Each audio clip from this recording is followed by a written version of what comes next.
Hello, welcome back to Sunless Sea.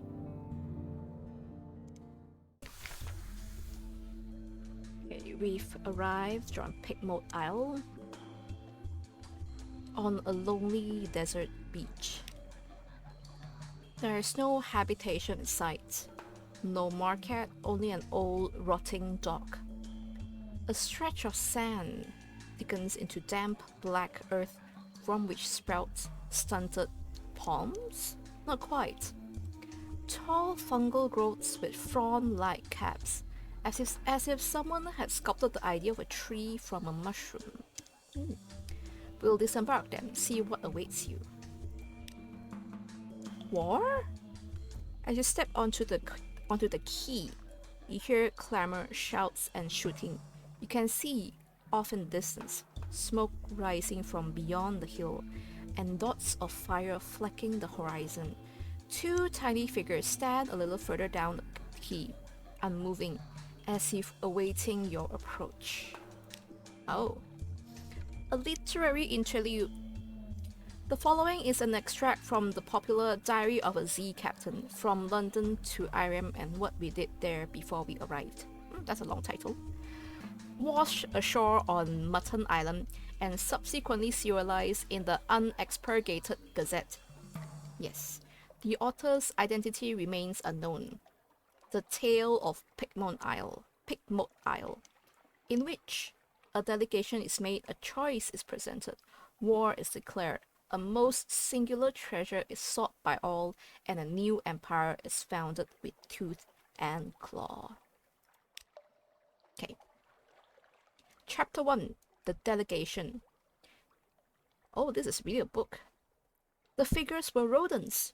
To my left was a Ratus Faber, wearing goggles, a blacksmith's apron, and an assortment of tools. To my right, an unusually large guinea pig, wearing a helmet and breastplate reminiscent of nothing so much as the high Middle Ages. The rat stepped forward first and bowed. Welcome, Captain, to Red Star Island. I'm Edgar, Second Chief Engineer of the 3rd Rat Brigade. I invite you to avail yourself of food and fuel at our expense. The only cost to you is a choice. The rat stepped back at precisely the same moment. With what appeared to be the ease of long habit, the guinea pig scuttled forward and made a declamatory chirp. Welcome, Captain, to the Isle of Caviar. I am Lady Augusta Devereux Swinch of the Blackwater Swinches. Seneschal to our King Gresnor, first of his name. I invite you to avail yourself of food and fuel at our expense. The only cost to you is a choice. The two stood at attention, looking at me expectantly. Oh, I need to pick one.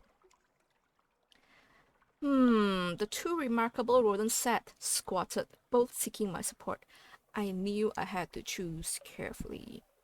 Which voice do I prefer to do? I spoke to the chief engineer. His eyes had wave gold glint to them, and he wore his scars like jewel. A rat in the making. I asked the chief engineer to elaborate. He looked at me for a long, measured moment before speaking gruffly. We came to this island to make home for ourselves away from London. It's cats and snuffers. It's rat-skin suits. We came to live as citizens of our own republic. We came with our tools, our teeth, our clever hands, and we made a beautiful city by the light of the red star that shone bright and blue on Mount Ararat. The chief engineer nodded towards the distant hill. One day, we braved the depths of Chicken Woods, and from the top of Mount Ararat we plucked the red star to be our light, our beacon. But the pigs of Cavi saw the light, and they lusted for it. They sent armies to rule us and steal our star. We will not permit them to take what is ours. We will resist to our last breath. Will you join us in defeating them? So I get to choose, depending on the story. Okay, so I spoke to the seneschal. How did an armored guinea pig manage to look regal? How indeed. Okay. A night out of habit. The seneschal cleared her throat with delicacy to rival the Duchess' own before speaking. Gresnor the king, our lord and sovereign. Full 7 months had sojourned on the sea, conquered this land, and won the southern main. Now no fortress against him shall remain, no city walls be left for him to gain, save the rats that squeak behind mountain. Unlikely was the lamb of our deliverance, assured shall be our glories and their full, when our lady's eye restored to be our hall. Seneschal composed herself and added, We saw truth and beauty by the light of a lady's eye on Mount Cavat, but the rats, with their gun and their chatter and their pheasants' politics, stole it from us. We will subjugate them and take it back. They are a rebel, and we will rule them with the steel-shod velvet of our paws. Will you join us? Okay. I had heard more than enough. I was ready to make my choice.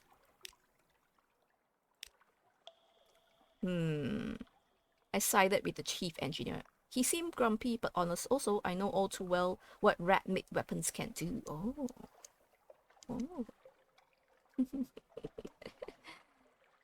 Or I could favor the Seneschal. Was it her charm or fondness for London's rat-skin coats that swayed me? Perhaps a little of both. At any rate, I was keen to find out more about their civilization. Okay. Underdog. Or fancy guinea pigs. Now I kind of want to go for the guinea pigs. Because they're more interesting, in a way. And I find it funny to do their weird accent. Come on. The rats are just like rats. They're just like classical, like Skaven. But guinea pigs, they are fancy guinea pigs with the weird accent. I could attempt to broker a peace. Surely their commonalities were more numerous than their differences. Perhaps I could help them get along. The guinea pig sounds more interesting. Let's go. A friend to Cavies, I bowed to the Seneschal, who purred with pleasure, while the chief engineer gnashed his teeth, but kept his distance. You have chosen wisely, Captain, said the Seneschal. Come, and I will explain our situation to you in greater detail. Yeah, I got fuel and supplies. Oh, they look like that. Oh no, more reading. More reading. The Seneschal lead me to the southern side of the island, skirting the chicken woods. We passed through a number of raised mounds of earth mixed with fortifying strips of mushroom flesh, which I supposed to be makeshift walls. The settlement was dazzling. This side of the island appeared to be absolutely wreathed in scintillac. The cabby's dwelling was awash with silver phosphorescence. It was a large colony. Most noticeable was a steam pinnace, the impossible lamp, that had run aground, from which cabbies came and went, bearing supplies. To the right of the ship, farther down the beach, a large group of cabbies lay on bundles of colourful cloth, whining and wailing as if in pain. To the left of the ship was a ramshackle tent of poles and linen, in front of which guinea pigs clashed against each other and sharpened their teeth. In the center of the village was a covered dais, veritably festooned with colourful cloth and guarded by well-decorated knights. I suspected this was where the king, Grey Snore, kept council. Be welcome, Captain, in the kingdom of Caviar, capital of our isle and blessed by the light of Our Lady's eye. The Seneschal spoke solemnly, but with a hint of sadness to her words. Or so it was, and we shall be again. I must speak with our king and prepare our arrival. My page will show you the area and bring you in sight of his splendor in good time. Page! A much smaller guinea pig, its fur braided with a slender strip of parabole linen, scurried over and bowed. So the Seneschal took her leave. Okay, I can choose where to go. I visited the hospital. Were those guinea pigs quarantined? The Black Death. An elderly-looking cabby greeted me, eyeing me gravely. Many of us sickened during the voyage, a rotting in our teeth, a weakness in the flesh. This isle was our salvation. the stronger among us made a pilgrimage towards the pool of Our Lady's light.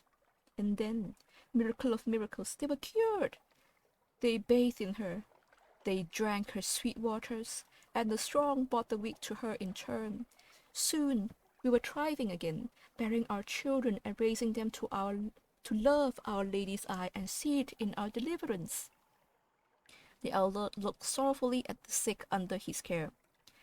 Since the rats stole her, the sickness has returned. All this light is but a mockery of hers, and we gain from it no benefit.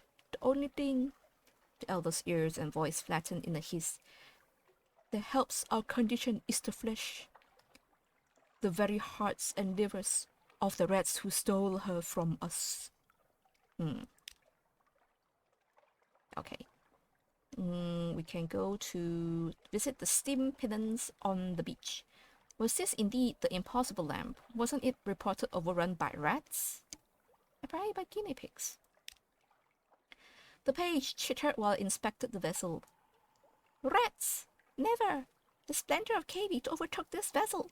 I was born here, the first native of Cavia. But all our elders remember the voyage. It was hard, they say. But we were harder. But the sea is black and unkind. We were lost in the dark for weeks, and no one speaks of those terrible times. But out of the darkness came the light of Our Lady's eye, guiding us here, to our own isle. In time, we will ride the waves again, perhaps, once we have recovered our eye. Is it not splendid? It certainly may have been, at one time, but I could see the hull had been severely damaged by the Scintillac reef.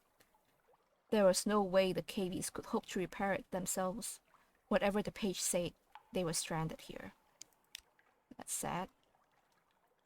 I visited the barracks. What chance could guinea pigs stand against the weapon might of the rat's favor? Okay. The page led me to the barracks, where the knights didn't deign to speak to one so undecorated as I. The page, however, was eager to answer my questions. The rats have no weapons, none to speak of. What is a gun without a bullet? A sword without a blade? Ours are the supplies, the knives, the soft stuffs, and the glory. The soft stuffs? What? Their teeth are sharp, it is true, while ours, the page hesitated as the knights glowered at him, are sharper. All praise to the flowers of the house of Cavia. One knight preened while another grunted indifference, working a whetstone along its top front teeth. As I watched, a particularly vigorous swipe knocked the whole incisor out of place. It landed on the ground in a black and bloody mess. Oh no. The knight gasped, grasped the tooth, and vanished from sight. Another glared in a way that dared me to make something of it. Oops. Oopsie. I had seen enough. It was time for my audience with the king. Okay. The page led me, crouching at first, and then on my knees, before King Graysnor and the seneschal. The king was the largest guinea pig I had ever seen, easily twice the size of the largest knight in his retinue. The seneschal looked positively dainty next to him. We are told, intoned the king, that you have promised your assistance to the house of Cavia. It is agreeable to us, but what form shall your assistance take? Okay. This requires iron. This requires veils, which I am pretty damn good at. You can take it by force or take it with cunning. Wouldn't it be fun to outcun a rat?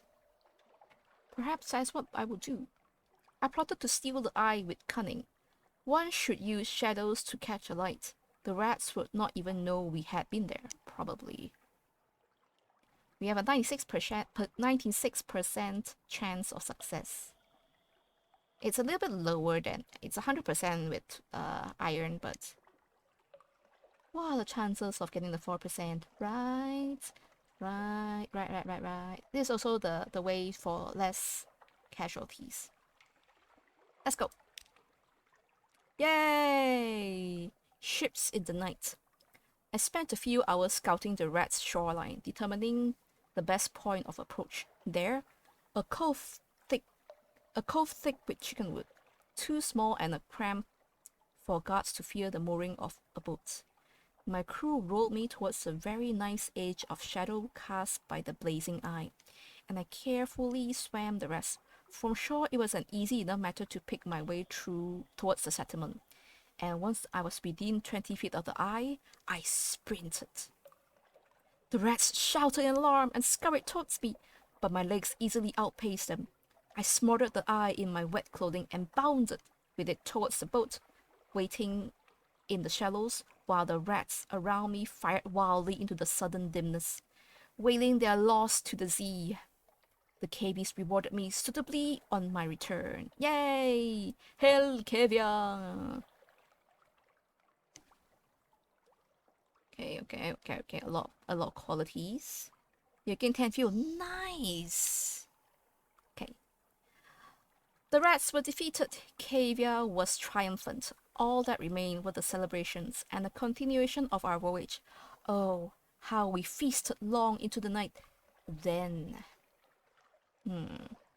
I can invite one of Cavies to join us, or I can speak on behalf of the rats. Or I can just leave. I feel a little bad for the rats. Although I did in a way that didn't harm them. But I feel bad for the rats. I spoke on behalf of the rats. The survivors were being treated poorly, but the rift did not seem entirely insurmountable. The spoils of war. I appeal to the house of Cavies grace and good breeding, and praise King Gracenor's magnanimity. Perhaps the rats knew not what they did in sealing the eye. Perhaps they were only stumbling about in the dark for a light, as the Cavies were themselves while lost at sea. The seneschal and the king exchanged a look. The seneschal murmured something into the king's ear, and he growled deep in his throat. You saw only the front tip of our suffering, Captain.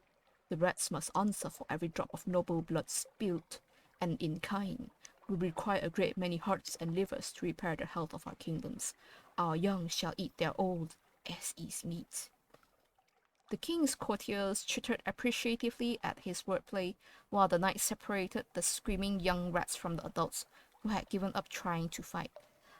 No, you fucking guinea pigs! I knew you were bad news. I guess that was in futility. We might as well invite one of them to join us, right? They were reputed to be excellent swimmers, adorable enough to boost morale, and if times should become lean, I thought, maybe a guinea pig stew would buy the crew a day or two before they started eating each other. Sounds like a good idea. It's what they deserve, right? Welcome aboard!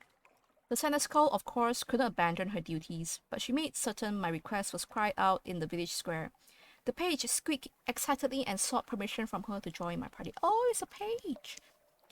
I will record our doings for the glory of KV, he declared, and I'd like to see more of the world.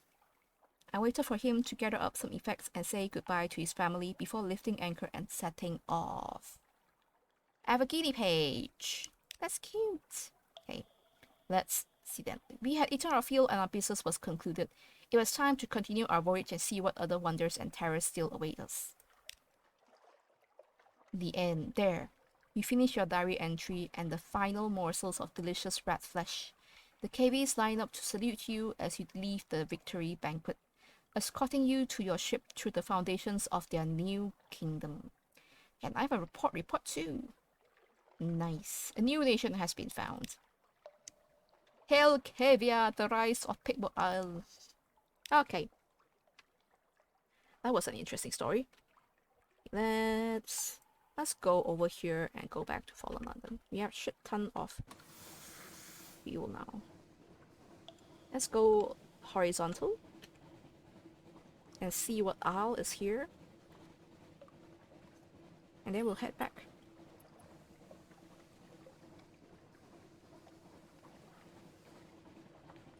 Oh, that was a lot of reading. Oh, hello, Jellyfleer. You will not survive. Ooh, there was a little bit lag there. My bad.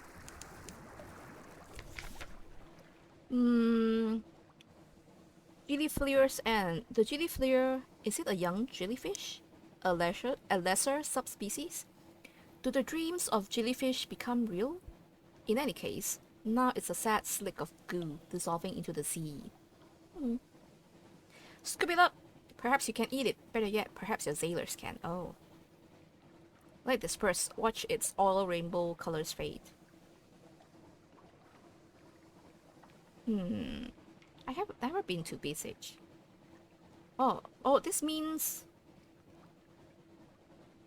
Okay, if I have been to Beach, I cannot do this. Okay, let's watch. Its oil rainbow colors fade. A face? From above, the jellyfleer's cap does look a little like a woman's face. She dissolves like a smeared paint. You know, I want Z story. Oh, that's creepy. Do you see it? There's the eye, the mouth, the nose. Oh, that's creepy. Crab cake. I've never had crab cake. I want to eat crab cake now. Like right now. Anyone can recommend me an easy crab cake recipe? Please.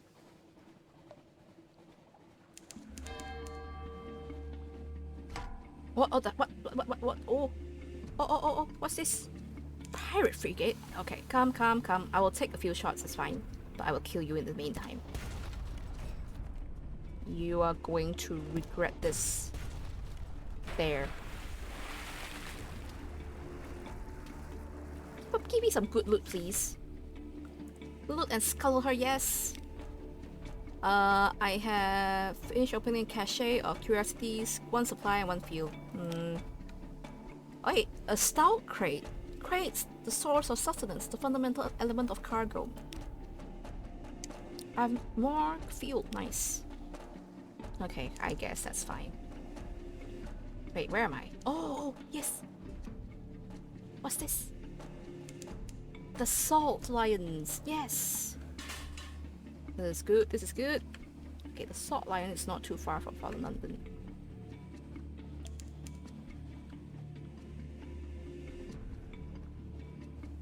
It's basically two sphinx. If you look from above, this is sphinx head and the paws.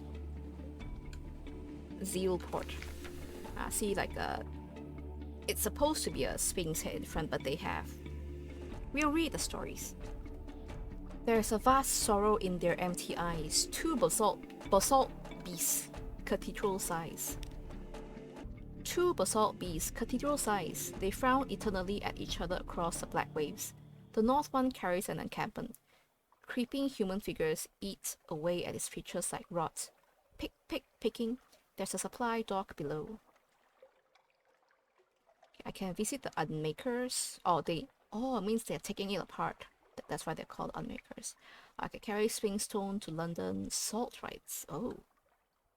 The face of the northern sphinx is all but gone. Lost faces are scattered to salt, they say. You are drawn there. To what end? Salt's voice is distant, but clear.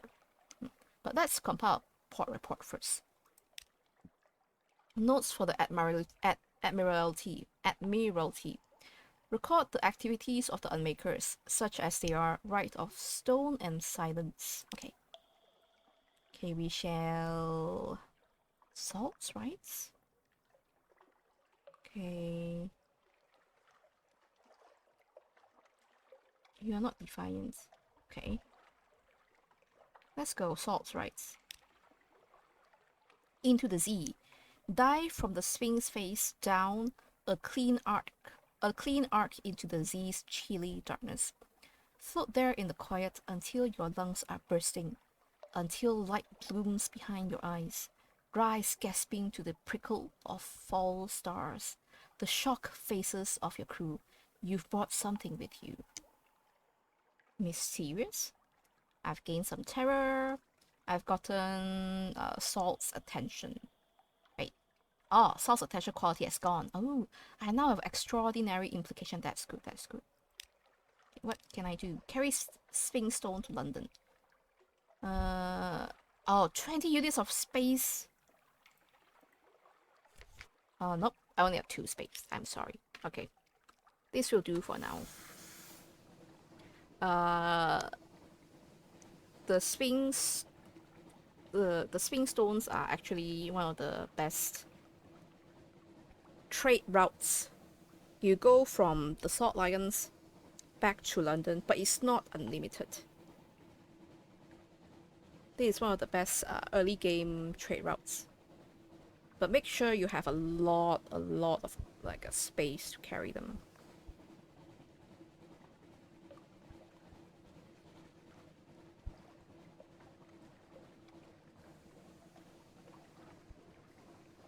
Okay. We're back. We're back. We're back, London.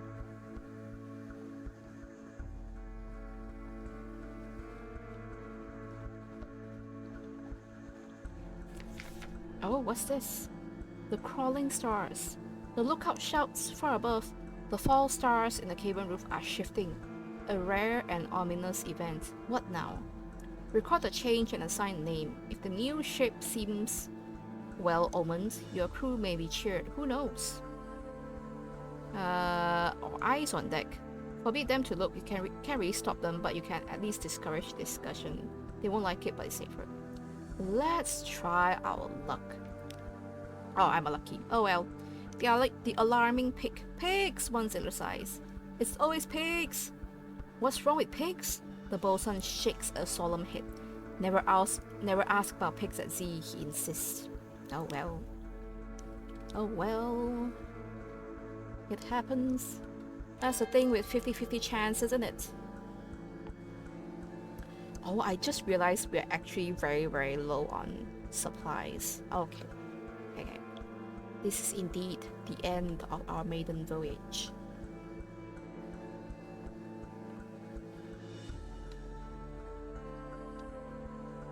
Dock. Nice. Oh, this happens every now and then. The revenue man. Her Enduring Majesty's Customs Service, HEMCS, okay, works closely with both the Ministry of Public Decency and the Masters of the Bazaar. Today, we have selected you for an inspection. Don't cheek them. Okay, so there are some things that are illegal in fallen London, like Sunlight Field Mirror Catch Box is illegal. Unstamped Crate of Brilliant Souls is also illegal. Unstamped Crate of Human Souls is illegal. And romantic literature, for some reason, is illegal in fallen London. But we don't have any of this.